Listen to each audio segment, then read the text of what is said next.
Untuk memastikan pasien COVID-19 mau dan patuh melakukan isolasi mandiri di rumah, Dinas Kesehatan Kota Palembang akan melibatkan masyarakat untuk pengawasannya. Pemberdayaan ini dilakukan mulai tingkat rukun tetangga hingga kecamatan.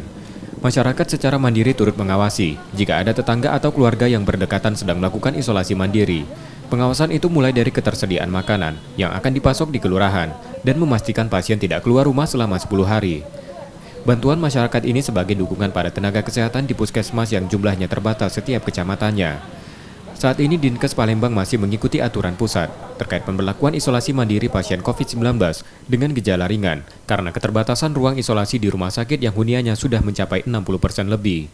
Jadi untuk pelaksanaan memastikan isolasi mandiri tentu tidak bisa kita tugaskan teman-teman puskesmas saja.